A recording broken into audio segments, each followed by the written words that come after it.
Ora bem, retomando, prevê-se um dia intenso em que vamos poder ouvir e partilhar ideias com pessoas com um grande percurso em torno destes temas, entre as quais destacamos Maria Ângela Durã, Maria do Céu Cunha Rego, Regina Tavares da Silva e Ana Sofia Fernandes, entre outras. A primeira vez que li o nome de Maria Ângela Durã foi no boletim da Comissão da Condição Feminina, o número 1 e 2, de 1984. Tinha sofrido uma renovação gráfica. Já existia o boletim, mas estava com uma nova cara. Inteiramente dedicado aos temas Estudos sobre a Mulher, na sequência do seminário com o mesmo título, realizado em 1983 e da responsabilidade desta mesma instituição, portanto, da Comissão da Condição Feminina. Neste seminário, Maria Ângela Durã apresentou a comunicação, a investigação e o ensino sobre a mulher em Espanha. No boletim ocupa as páginas de 41 a 79. O seu ponto 2 chamou-lhe El camino que se hace al andar. Desculpem. Numa tradução mais que livre, o caminho que se faz ao caminhar. É este caminhar que está aqui presente ao longo deste dia. Maria do Céu Cunha Rego foi a primeira vice-presidente da Comissão, na altura, Comissão para a Igualdade e Direitos das Mulheres. Foi presidente da CITE, foi a primeira secretária de Estado da Igualdade e é uma referência no que aos direitos jurídicos das mulheres diz respeito. Chama à mesa Maria Ângela Durã, que nos vai falar sobre desenvolvimento, invisibilidade das mulheres, cuidado e tempo, e Maria do Céu Cunha Rego, que irá partilhar esta conversa connosco, moderando o debate.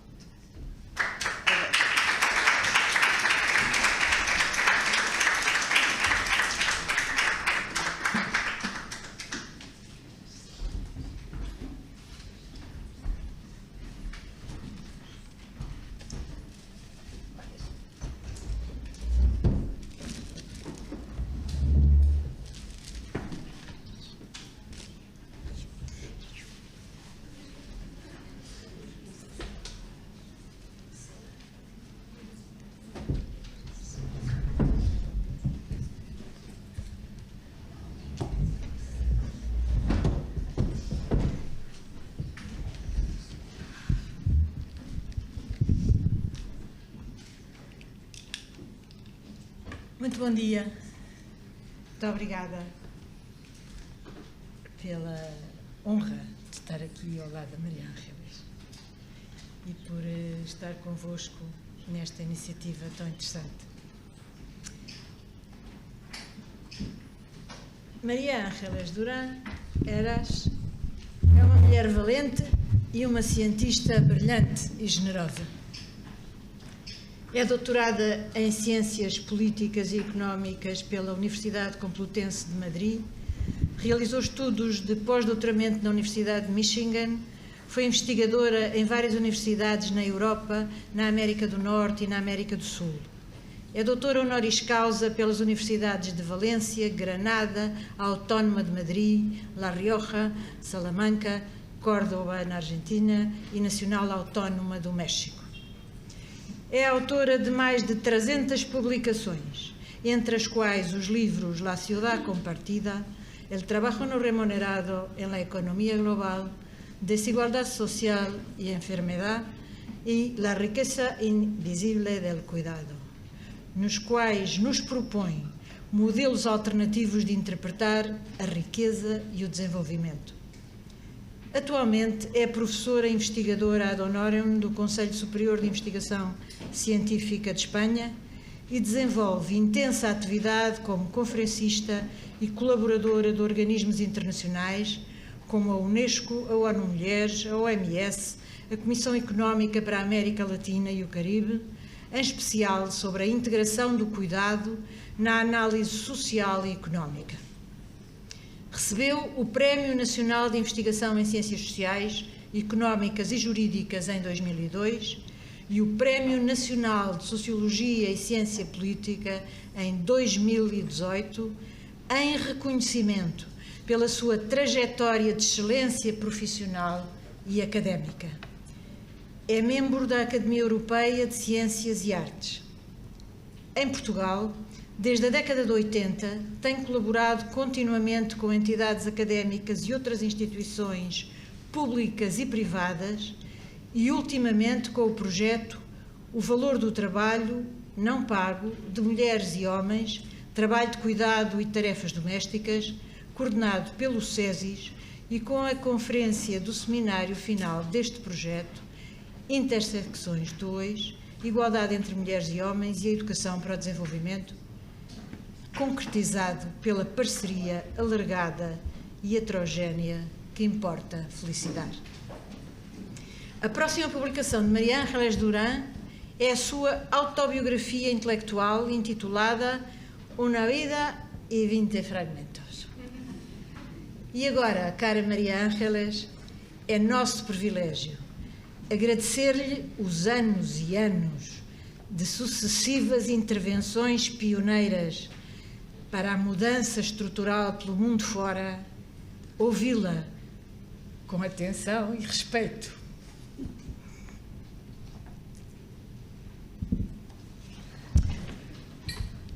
Água.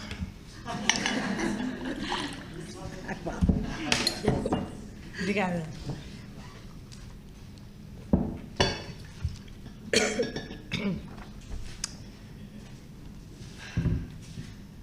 E aprender consigo a persistir, isto é da idade,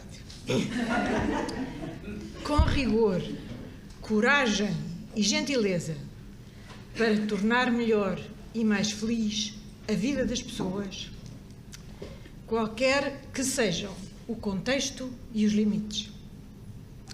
E para nos falar de desenvolvimento e invisibilidades, mulheres, cuidado e tempo, a palavra é sua.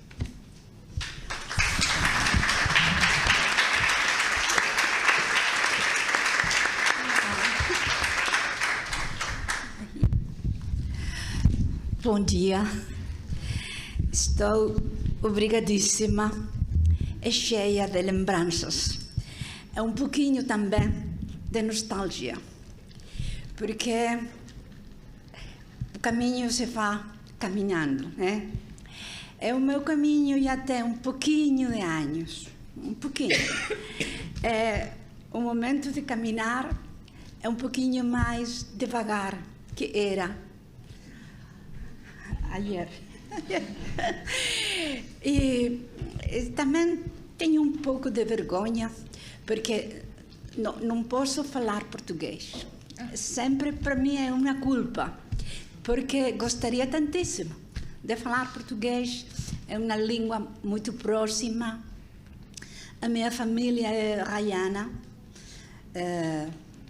toda a vida tão perto de Portugal.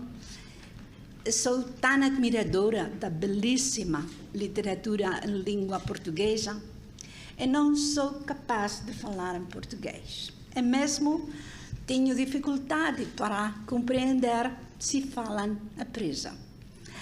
Assim que me desculpam, mas vou falar em espanhol.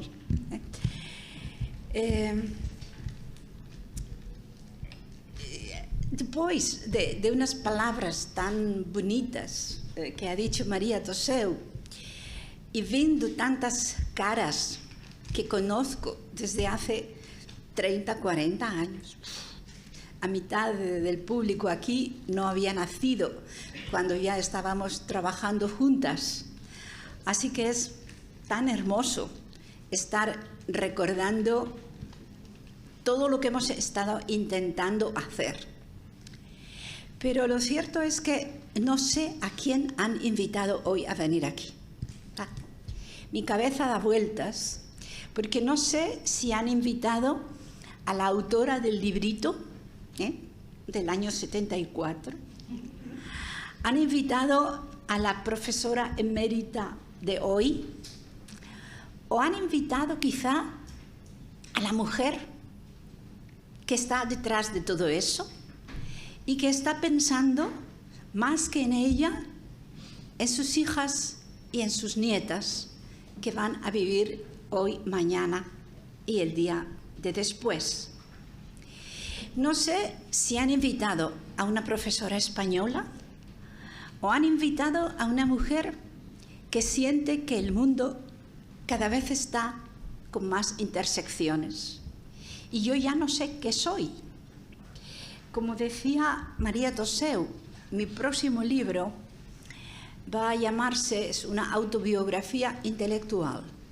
De intelectual tiene mucho, pero no todo. Nada puede ser solo intelectual. Es una autobiografía intelectual, una antología con 20 pequeños fragmentos de 60 años continuados de trabajo y publicaciones. 60 años. 60 años trabajando todos los días para intentar cambiar un poquito el mundo. Y porque he estado los últimos 5 años trabajando mucho en la autobiografía, tengo muy próximo lo que es la memoria y el valor de las palabras. Cuando me han invitado, ¿a quién han invitado? Casi, ¿quién soy yo? ¿Quién soy yo? ¿Soy la que fui? ¿Soy ahora, que tengo ya 80 años? ¿Soy lo que quede de mí dentro de 20, 30, 40 años, cuando ya no esté aquí? Pero yo no estaré, pero mis hijas sí, mis nietas también. Las hijas y las nietas de mis amigas, de mis hermanas, también estarán aquí. ¿Qué les espera a ellas? ¿Qué quieren ellas? Porque lo que yo quise hace 60 años probablemente no es lo mismo que lo que ellas quieren hoy, ni lo que querrán las hijas de mis hijas. ¿Y qué querrán las hijas de mis hijas? ¿Qué les dirán las organizaciones, sus parceiros, sus parceiras, sus gobiernos, sus asociaciones? Para empezar, recordaba las palabras de hace unos minutos, hombres y mujeres. Cuando yo era niña, ser hombre y ser mujer era tan claro, es que estaba prohibida cualquier pequeña desviación. Si vamos a la literatura española clásica, cuando una mujer era muy inteligente, se decía que era varonil. Si era valiente, se decía valiente como un hombre. Tantas cualidades eran solo o de hombres o de mujeres. Pero hoy las mujeres son valientes y están orgullosas de ser valientes. Son inteligentes, van a la universidad, tienen más años de enseñanza superior que los hombres. ¿Eso las hace varoniles? ¿O son más mujeres y mejores mujeres porque han estudiado más, porque saben más, porque son más valientes? ¿Qué es ser hombre y qué es ser mujer en el año de 2023 en Portugal? Y ya, ¿pero qué es Portugal?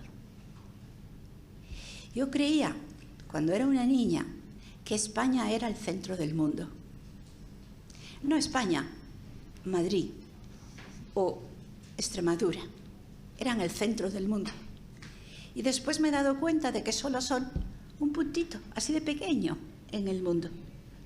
El mundo, cada año, se viene a España.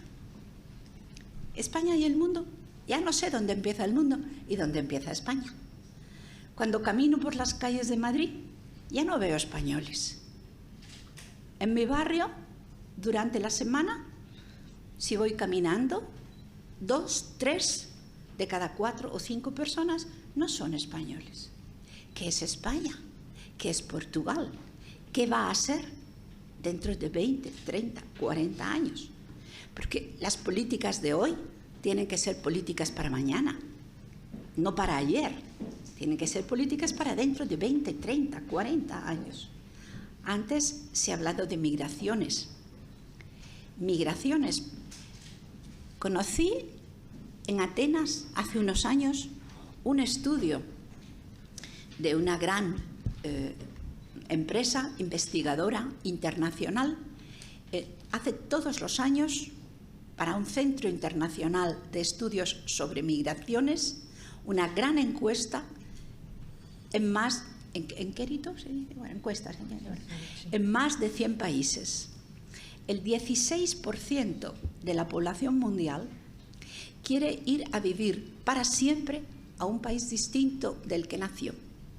Eso significa que hay más de 1.000 millones de personas en el mundo que quieren ir a vivir a un país diferente del suyo para siempre. En aquel estudio, la primera vez que lo leí, para España había 35 millones de personas in pectore que deseaban ir a vivir a España. España tenía en aquel momento más o menos 45 millones de habitantes. 45 millones de habitantes que en aquel momento ya residían en España, imaginen 35 millones nuevos. Ese país se parecerá muy poco al país que fue cuando tenía 45 millones de personas. ¿Qué querrán las mujeres de ese nuevo país en el que quizá lleguen 35 millones nacidos en otros lugares, con otras culturas, con otras apariencias externas? Yo estoy segura de que mis bisnietos o tataranietos tendrán la piel de color café con leche. Después de haber caminado mucho por las calles de Bogotá, de Lima, de México, cada vez que camino por Madrid, digo, y veo un inmigrante, pienso, tal vez es el abuelo de mis futuros nietos. Porque mis nietos no van a ser 100% españoles. Estoy segura de que serán un poquito de acá, un poquito de allá. Y esas nietas que tendrán, cuando tengan la edad en que quieran decir qué quieren ser, ¿qué querrán ser? ¿Qué idea tendrán esas mujeres del futuro de qué es desenvolvimiento, desarrollo? Cuando yo era estudiante en una facultad de Ciencias Políticas y Económicas, si buscábamos, en Google no había Google, pero parecido. Si íbamos a la biblioteca y buscábamos la palabra desarrollo, desenvolvimiento, nos decían renta per cápita superior a no recuerdo cuántos dólares. Eso era desarrollarse. ¡Qué pobreza de definición! ¡Qué pobre es confundir dólares per cápita con desarrollo! Porque ¿cómo se hace una estimación de dólares por cápita? Todo lo producido dividido entre todos los habitantes. Y ya. Pero ¿y la distribución? Si uno gana $1.000 y el otro gana 50, el per cápita es un pésimo indicador de desarrollo. ¿A quién va a parar el desarrollo? Todas estas críticas ya estaban presentes cuando yo era estudiante, pero ahora la crítica se ha hecho mucho más compleja. ¿Cuánto valor tiene el dólar, el euro, el dinero? Para quienes tenían su perspectiva, como se estaba contando antes en la sesión anterior, y como se ha contado en el vídeo, quienes han hecho el análisis económico o el jurídico o el sociológico, me da igual, desde su propia perspectiva, tenía mucha importancia el dinero porque estaban fuera de casa todo el tiempo y podían comprar y vender muchas cosas y necesitaban el dinero. Por eso desarrollo y dinero iban tan juntos. Pero lo que no era dinero resultaba casi invisible. ¿Y qué es lo que no era dinero y sin embargo era tan importante? Era sobre todo el tiempo, el espacio, los afectos, el cuidado. Se ha necesitado muchos años, sobre todo se ha necesitado que las mujeres seamos mayoría ya en los centros de educación como estudiantes y como profesoras, y que hayamos llegado hasta la enseñanza superior y nos hayamos tenido que enfrentar a una herencia cultural que nos ha dado palabras, conceptos, cifras, datos que responden a una perspectiva distinta de la mayoría de las mujeres. Les voy a contar una anécdota personal. Yo era profesora en la Facultad de Económicas en Madrid y en la Complutense, y estudiábamos estructura económica. Y un día acababa de dar a luz de mi tercer hijo, regresé a casa y el bebé tuvo una diarrea tremenda, que hubo que poner 5 o 6 lavadoras, una detrás de otra, una detrás de otra, una detrás de otra. Y aquel día yo pensé, en la facultad me di cuenta todo sobre el petróleo, sobre el gas, en todo caso sobre los corderos y el trigo, pero nadie me dice nada sobre el tiempo que se necesita para producir bienestar, que lo producen dentro de los hogares, sobre todo las mujeres. Y aquel día empecé una rebelión intelectual, una rebelión, y comencé a llevar un diario en que tomaba nota de todos los tiempos imprescindibles de cuidado para que en el hogar todo el mundo pudiera comer, estar limpio, estar caliente o fresco, en definitiva, para que la vida fuera segura y confortable. Nos hablaban sobre todo de paz, como si fuera lo contrario de guerra. Pero por guerra, ¿qué se entendía entonces? Por guerra se entendía cañones. Y ya, pero había otra guerra de la que no se hablaba. Se decía sobre todo crímenes pasionales. Incluso teníamos un jornal, un diario, que se llamaba El Caso, que casi todo era sobre crímenes pasionales. Tenía hasta estética. Un crimen pasional parece que es algo hermoso, bello, es un romance. No. Esos crímenes pasionales en realidad eran violencia, la mayor parte de ellos. Eran violencia doméstica, disfrazada de pasión, disfrazada de amor, de odio, de rencillas familiares. Ya, pero no había ningún interés en conocer otras formas de guerra y otras formas de paz, que eran la seguridad en las calles. Un día en Madrid iba caminando por el metro de Madrid y más o menos en el Museo del Prado, a esa altura, en el Paseo de la Castellana, bajé por las escaleras del metro y en un determinado sitio el camino torcía bruscamente a la derecha. Miré para atrás, no había nadie, miré para adelante, no había nadie, estaba poco iluminado y tuve miedo. Tuve miedo, ¿por qué? Porque la seguridad no estaba bien prevista. Y otro día, en las escaleras del metro de Madrid, para hacer el empalme, la conexión, dentro de la Plaza de España, era la principal estación de metro de conexión con la periferia de Madrid.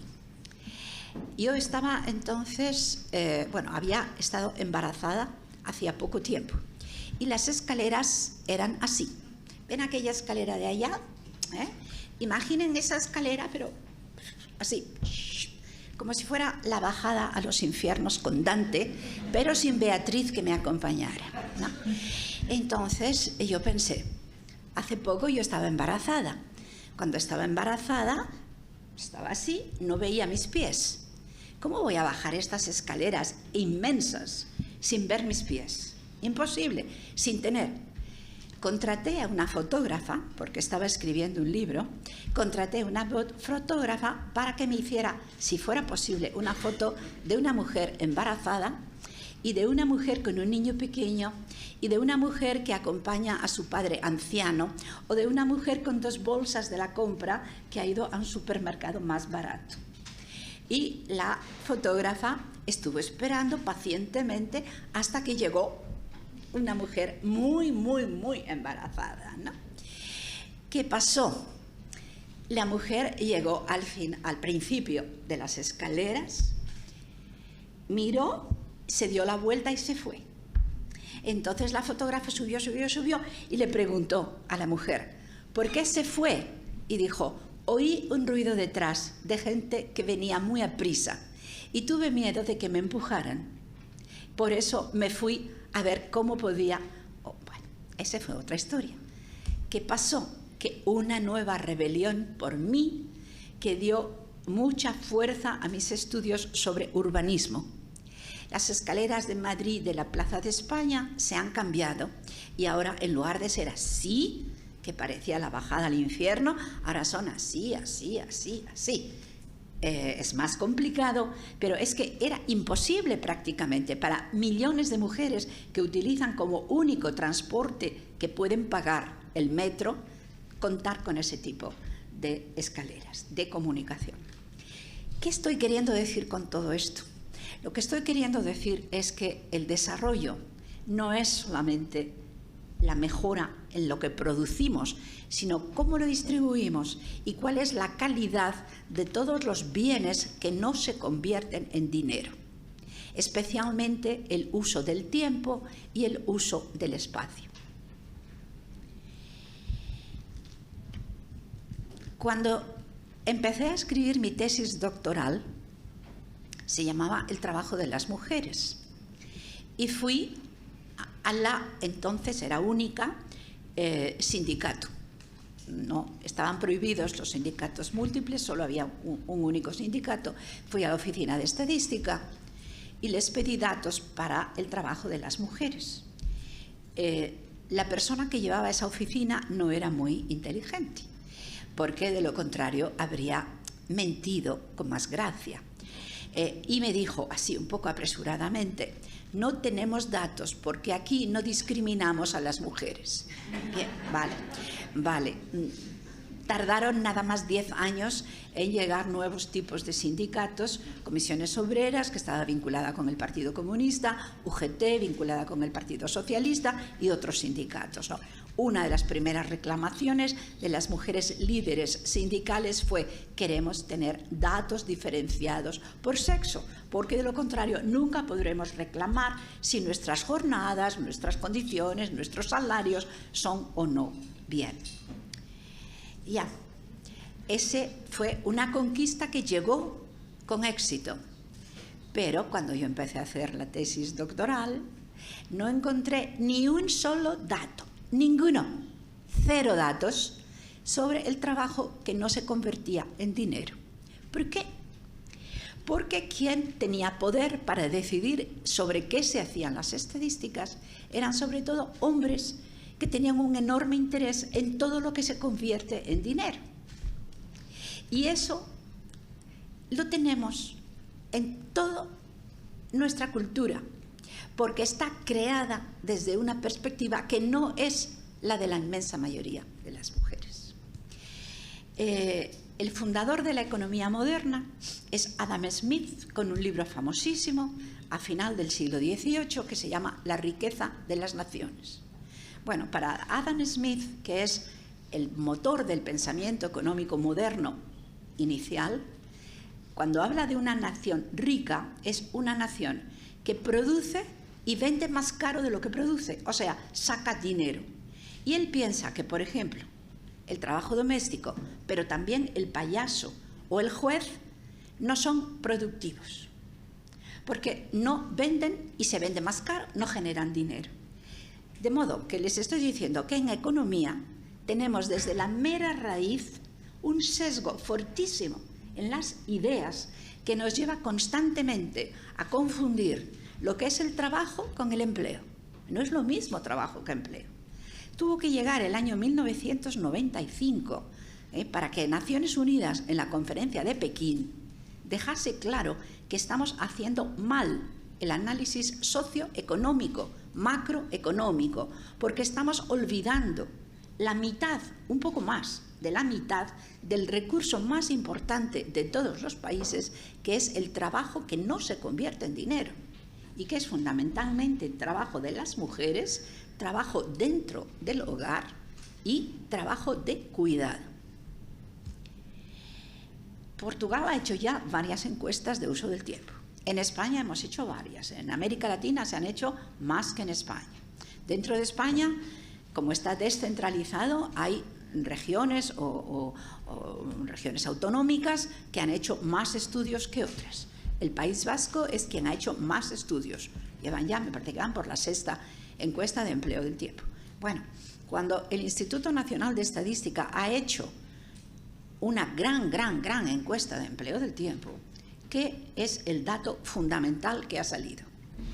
El dato fundamental es que por cada 100 horas de trabajo que se convierten en dinero, que es el mercado laboral entero, los hogares producen 130 horas de trabajo que no se convierte en dinero, de las cuales la mayoría lo producen las mujeres.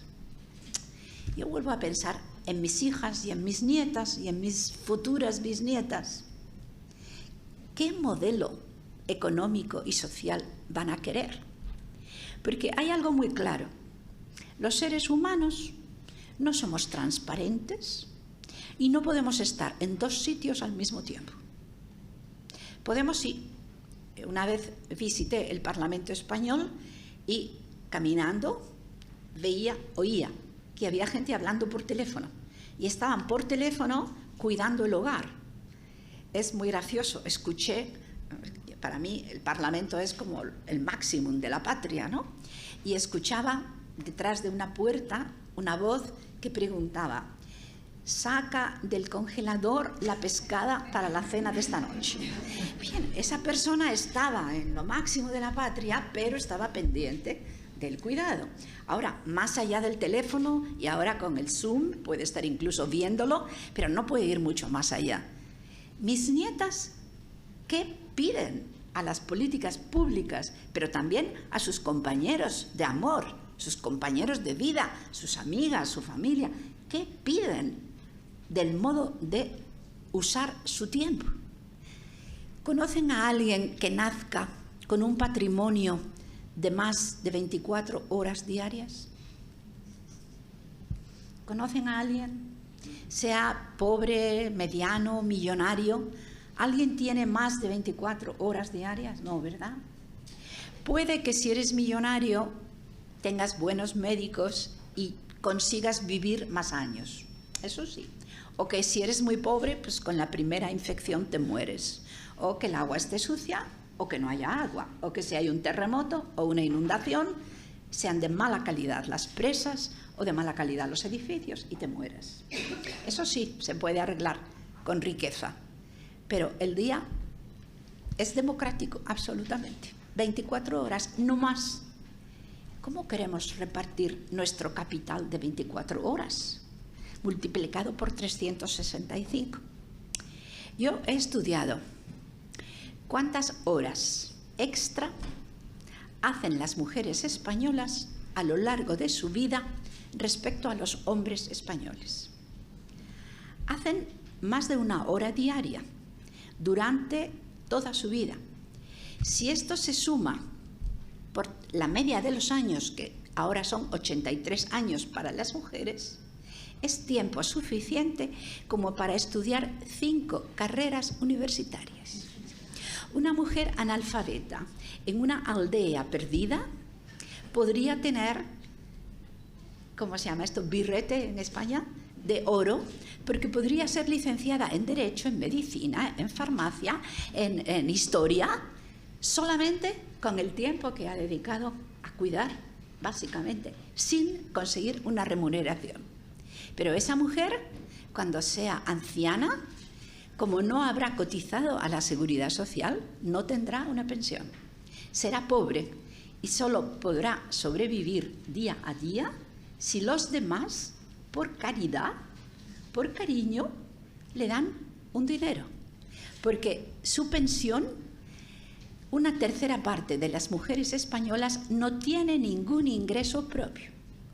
La pensión de las mujeres españolas es menos la media de 1.000 euros al mes y el salario mínimo es más de 1.000 euros al mes. Eso significa que ninguna mujer española, cuando sea anciana, puede pagar a una persona que le cuide. Lo que significa que o le regalan el cuidado o morirá sin cuidados. Y si no le regalan el cuidado, y si se lo regalan, ¿quién se lo regalará? Es como aquel acertijo, ¿no? Yo no sé si en Portugal tienen un dicho, ¿cómo se dice? Un proverbio, sí, un proverbio que dice de las nubes del cielo, el cielo está emborregados, borregos, as nubes que son así blancas, ¿sí? Dice, el cielo está emborregado.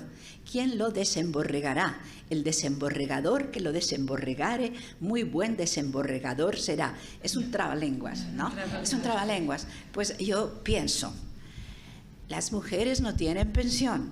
¿Quién les dará cuidados para cuidarlas? Si no tienen cuidados para cuidarlas, ¿quién no sé qué? El cuidador que las cuide dare, muy buen cuidador será, porque tiene que deshacer un trabalenguas absoluto. No tienen dinero, no tienen pensión, están más enfermas, vivimos más. Bueno, por terminar con algo optimista. ¿Qué es el desarrollo? Es vivir más años, más libres, tener más igualdad. Las mujeres y los hombres nos enfrentamos igual. Las mujeres nos enfrentamos con más miedo en toda Europa a la edad avanzada, pero tenemos mejores redes. Es en lo único que tenemos mejores redes. Porque cuando viene un feto, o sea, uno que aún no ha nacido, se mueren más los fetos de hombre que los fetos de mujer. Somos más fuertes. Y somos más fuertes por genética. Somos más débiles para pegar un puñetazo, para clavar una lanza. Ahora ya, para hacer descargar una bomba, no hace falta que seamos fuertes. Podemos descargar una bomba igual que un hombre. Pero somos más duraderas. Duramos más años. 4 o 5 años si comemos bien. En los países en que las mujeres no les dan bien de comer, se mueren antes. Pero la mayor parte de los países ya las mujeres aguantamos 4 o 5 años más que nuestros compañeros, como media. Como además nos casamos con hombres que son un poco mayores, más diferencia. Y como además, si los hombres se quedan viudos, casi todos se vuelven a casar, entre otras cosas porque no saben hacer las tareas del cuidado, etcétera, etcétera. Pero las mujeres, o porque no nos dejan, ¿qué se le va a hacer? O porque no queremos, no nos volvemos a casar después de enviudar. Yo creo que muchas veces es porque no nos dejan, no porque no quisiéramos.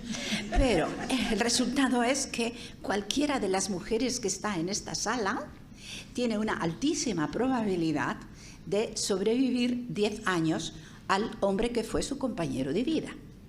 10 años, solas, con una mala pensión, vivas, eso sí, pero con muy mala salud.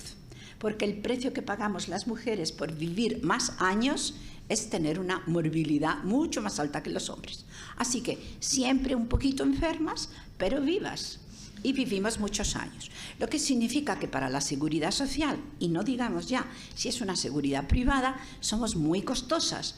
Y entonces, si una mujer ha ahorrado 100.000 euros, le dicen, si se hace un seguro de vida, le voy a dar todos los meses menos dinero que a su compañero, porque su compañero se morirá pronto y usted tardará mucho tiempo y me va a costar muchos dineros.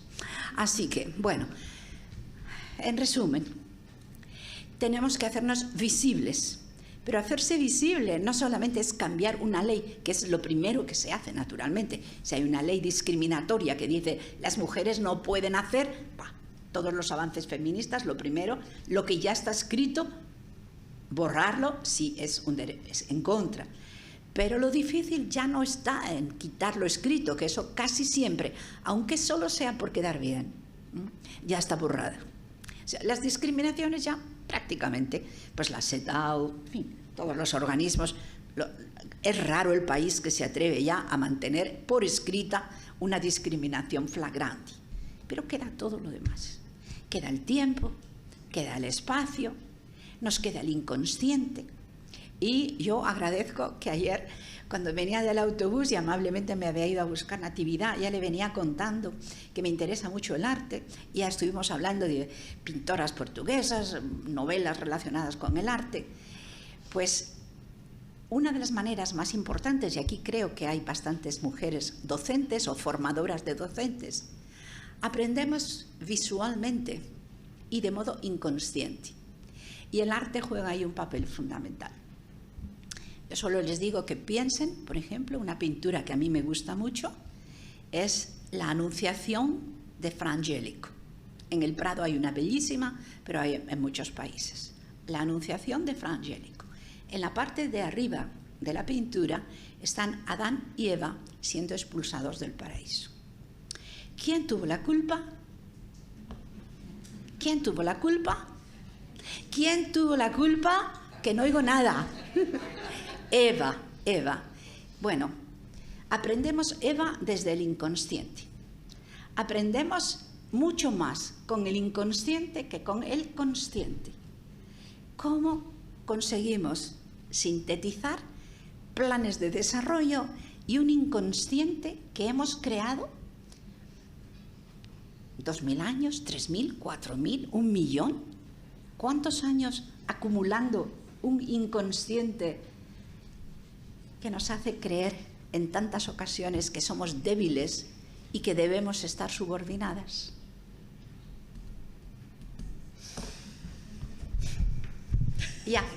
Ya. Buena suerte.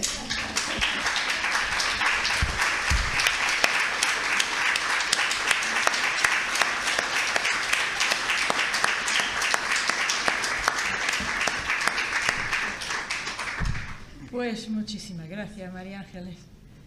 ¡Qué barbaridad!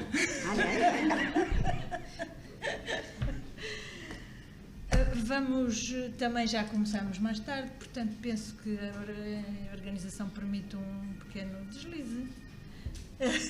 E então perguntava se alguém queria estar disponível para responder ou para trocar impressões com uma ou duas, com 2 ou 3 solicitações da audiência. Está tudo arrumado? No se corta una mujer como tú. Está todo cilindrado.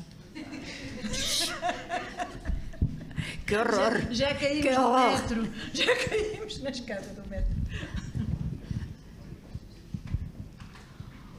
Hola, buenos días, María Ángeles. Muchísimas gracias. Yo pienso que estamos todas y todos a intentar salir de este, no sé cómo decir, de todo lo que has dicho y de todo lo que no has dicho diciéndolo, ¿no?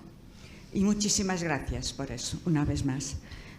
Te quería hacer 2 preguntas, algo que ya has hablado en otras ocasiones y que has hablado aquí también. Una tiene que ver con el cruzar a nivel de políticas, sobre todo de políticas locales, porque tenemos aquí muchas personas que vienen del poder local, el tiempo y el espacio. Porque nuestras sociedades siguen organizadas con los servicios, por un lado, y la organización de los espacios en la perspectiva de la seguridad de las escaleras del metro de que has hablado, separando las cosas, ¿no? Y me parece que es importante tener la conciencia de que el modo como usamos el tiempo tiene también a ver con el modo como podemos usar el espacio para todo lo que necesitamos. Esto es una cosa. Y la otra tiene que ver con lo que has dicho con respecto a la salud. y más do que eso, con respecto a lo que está en la base de nuestro pensamiento y del pensamiento que construye conocimiento. Y que es, nosotras y nosotros seguimos teniendo la experiencia de los hombres como el referente de lo que es lo más importante en la vida, y la ciencia, aunque con mucho más mujeres cientistas, sigue dando muchísimo peso y muchísima importancia a eso. Y lo que yo te pregunto es, en este proceso de alterar esto, sería necesario no solo pensar en quién, sobre quién yo estudio, pero sobre todo sobre lo que yo estoy estudiando conectado con quién. O sea, yo te explico mi duda. En la educación estamos siempre hablando, y es muy importante, empezamos hablando de hombres y mujeres, lo que tienen ellas, lo que tienen ellos y por ahí fuera. Pero si yo no hablo con igual importancia de lo que tecnología, trabajo, cuidado, placer, maternidad, paternidad, cuidar los pequeños, pero cuidar los que nos han dado vida, si yo no voy a valorizar las dimensiones de la vida, con más dificultad puedo hablar en igualdad entre hombres y mujeres, puedo contar el número de hombres y mujeres y decir, bueno, qué bien, tengo tantos hombres como tantas mujeres en la administración de... Pero seguimos con aquel ejemplo que has dado cuando fuiste al Parlamento, ¿no? Y me parece que en la educación tenemos que hablar tanto de quién como de lo que hacemos y lo importante que es lo que hacemos y hace parte de nuestra vida. Perdone que fui muy larga. Como tú quieras, sí, como lo que tú digas. Muy bien, sí, como tú digas. Junto. Há mais alguma questão, alguma reflexão?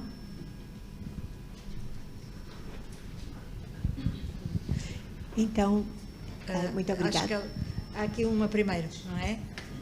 Desculpe.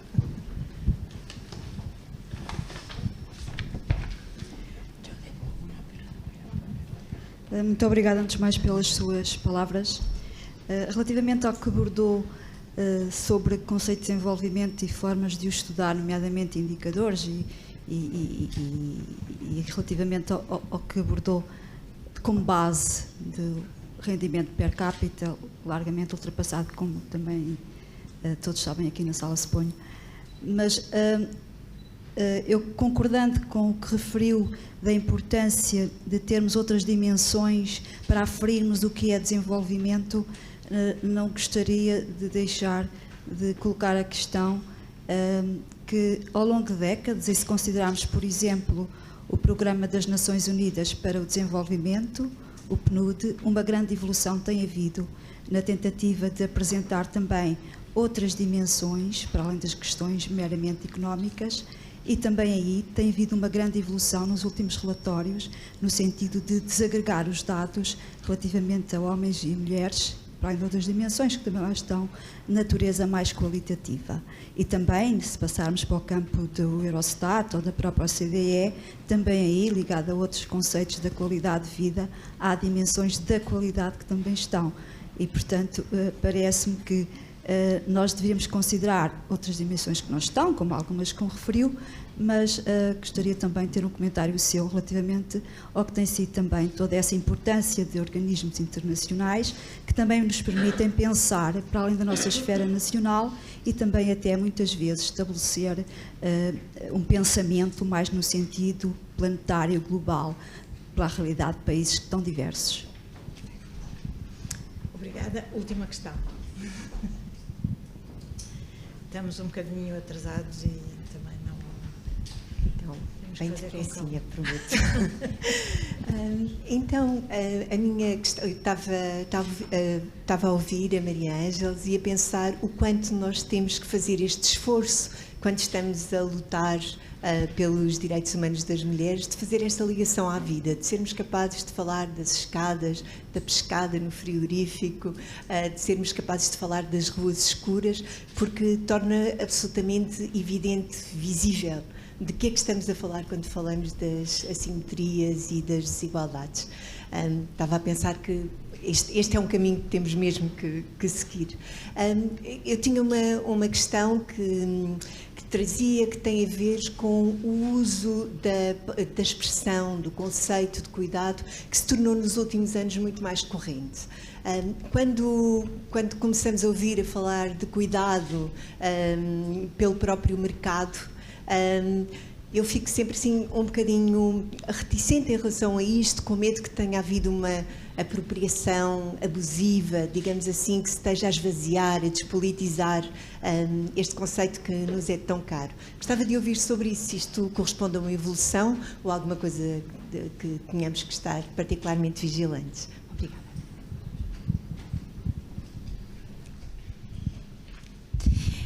Bueno, voy a responder a lo que he entendido. A lo que creo que he oído, pero si respondo algo que no tiene nada que ver, por favor díganmelo, que es que no habré entendido la pregunta. Por el orden en que han sido las sugerencias, en lo local el tiempo y el espacio son decisivos. O sea, conozco, por ejemplo, estudios hechos para América Latina donde las ciudades capitales son inmensas, ¿no? No se puede acceder muchas veces a los servicios porque el tiempo de acceso o la inseguridad del medio de comunicación es tan grave que lo hace muy poco atractivo. No vale la pena, ¿no? Si hay alguien que está diseñando accesibilidad a servicios para hacer más fácil la vida de las mujeres, mi consejo sería que añadieran siempre en su proyecto la variable tiempo, tiempos de acceso y coste de los tiempos de acceso. Para una, por ejemplo, empleada de hogar que tenga que perder 2, 3, 4 horas en un servicio médico, es más barato a veces pagarlo privadamente que esperar el tiempo de espera en un servicio público. Y en muchos casos sencillamente no irá, aunque sea gratuito, porque no puede perder el tiempo de acceso. Y con todo igual, ¿no? Los horarios son igualmente importantísimos. Yo estuve en un proyecto en España de formación profesional para mujeres y todos los cursos a partir de las 5 de la tarde se nos quedaban vacíos, porque las mujeres les llegaban los niños de la escuela y no podían ir. De modo que, en un caso concreto, en Galicia, la directora era muy inteligente y montó simultáneamente guarderías para niños. Y cuando se resolvió simultáneamente el problema del cuidado y la oferta de los cursos fueron un éxito, los demás no lo fueron, de modo que hay que contar con ello constantemente. Y luego yo creo que es muy importante la dimensión global relacionada con la inmigración. En España ahora mismo tenemos más de 5 millones de personas inmigrantes que todavía no están nacionalizadas, pero hay otros 5 millones que ya están nacionalizadas. Si tenemos en cuenta que los jóvenes se casan frecuentemente con mujeres o hombres españoles, entonces ya no son 5 millones, son en realidad como 10 los que dan lugar a hogares mixtos. Eso significa que hay que prever, sobre todo al nivel de las escuelas primarias, una complejidad para la que no estamos acostumbrados, porque son tradiciones distintas, con frecuencia lenguas muy distintas, y bueno, todo eso forma parte y es donde se nota realmente, es a nivel local. Desde Madrid puedes hacer abstracción, pero cuando estás en un pueblito pequeñito o en un barrio lejos del centro de Madrid, los problemas hay que resolverlos allí, ¿no? De modo que tiempo y espacio siempre hay que tenerlos en cuenta. había algo más sobre acceso internacional, ya no me acuerdo qué era. Bueno, pues lo siento. En cuanto a los indicadores de desarrollo, ¿no? ¿Qué se puede hacer para hacer indicadores nuevos? Hay críticas muy fuertes a los indicadores basados de desarrollo en el Producto Interno Bruto, y yo creo que son esenciales los indicadores de distribución. Los indicadores de distribución, porque las medias dan una idea, pero pueden ser muy engañosas. Y habría que incluir fundamentalmente los indicadores de igualdad de oportunidades y los indicadores de sobrecarga. En estos momentos, gran parte de las mujeres han conseguido acceso al empleo, pero a cambio de una gran sobrecarga. Entonces, si no se incluyen los tiempos del trabajo no remunerado, puede parecer que es brillante lo conseguido, pero en realidad es muy, muy costoso para las mujeres. De modo que no se pueden hacer indicadores de empleo, sino indicadores de trabajo. Y los indicadores de trabajo son indicadores de trabajo remunerado más no remunerado. Porque, no sé si respondo a la idea, pero eso al menos es importantísimo hacerlo. Y en cuanto al concepto de cuidado, es que todas las palabras prácticamente pueden ser interpretadas de modos muy distintos, y la palabra cuidado es una palabra que ahora mismo tiene muy poca consistencia, porque es absolutamente polivalente. Y, por ejemplo, en el entorno sanitario, la palabra cuidado suele emplearse en un sentido muy restringido, que es ofrecer a una persona la sustitución en actividades básicas para la vida diaria que no puede hacer por sí misma, como comer, hay que darla de comer, higiene, aplicación de medidas de salud o movilidad. Pero esa es una definición súper restringida. Por ejemplo, con la pandemia, lo que hemos visto es que los niños volvieron a casa y eran niños sanos, pero había que vigilar que hicieran los trabajos escolares, que no se pelearan, etcétera, ¿no? De modo que es mucho más amplio el tema. Los hombres también volvieron a casa porque además cerraron los comedores de las empresas y había que cocinar en casa. Y Naciones Unidas de Mujeres ha hecho un estudio, aumentó casi en 3 horas la jornada diaria de las mujeres, porque tenían que producir todos los servicios. Eso es cuidado. Pues si hacemos un presupuesto público o un programa político, todo depende de qué definición de cuidado utilicemos. En el sector de servicios sociales, cuando se emplea cuidado, muchas veces se refiere a mujeres maltratadas, a asilados políticos o a migrantes con dificultades de aclimatación y de integración. Es otro concepto de cuidado. Y en las escuelas el concepto de cuidado va muy asociado con potenciar la capacidad inicial del niño. De modo que en un sitio es la potenciar la capacidad, en el otro es integración social, en el de más allá es sustitución de tareas. Hubo un proyecto en el Parlamento Europeo muy interesante sobre cuidadores familiares. Bueno, yo estudié el proyecto y era imposible que se aprobase porque no se sabía si la definición de cuidado afectaba a 90.000 europeos o a 90 millones. Si yo fuera legisladora, jamás aprobaría un proyecto que no sé si me va a costar un esfuerzo de 90.000 o de 90 millones. Y lo primero que hay que hacer es aclarar los conceptos, ¿no? Y ya nadie me preguntó por cuidatoriado, que ya es una dimensión distinta del cuidado, que es llevar la idea de cuidado no a las relaciones interpersonales, sino a las relaciones estructurales, y hablar de la clase social de los cuidadores y el papel que juega en la estructura social y económica actual y sobre todo con el envejecimiento la futura, que además implica la migración, todas estas cosas. Bueno, Después yo estoy a disposición de quien quiera, o sea que no hay problema. Si alguien no he respondido a su pregunta, estaré encantada de hacerlo. Sí, creo que me están esperando además fuera. ¿No? Bueno. No, problema. Okay. Muchísimas gracias, María Ángeles, de tu lição. Era impossível, quer dizer, termos aqui o dia todo, mas há muitas outras que temos ainda que ter na agenda. Eu peço desculpa enfim, de não ter restringido o tempo, mas acho que foi mais importante.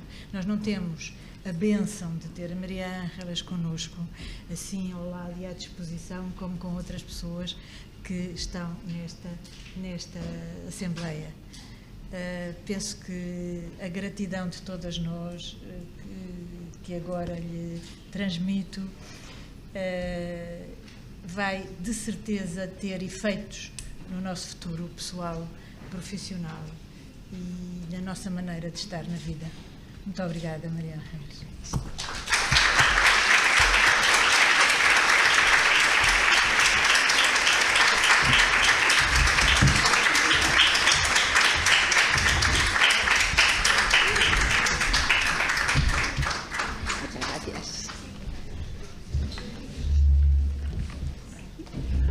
Agradecemos a Maria Ángeles Durã e a Maria do Céu Cunha Rego este momento que nos dedicaram e que muito valorizamos, pois pensamos que partilhar conhecimento é também uma forma de cuidar o futuro.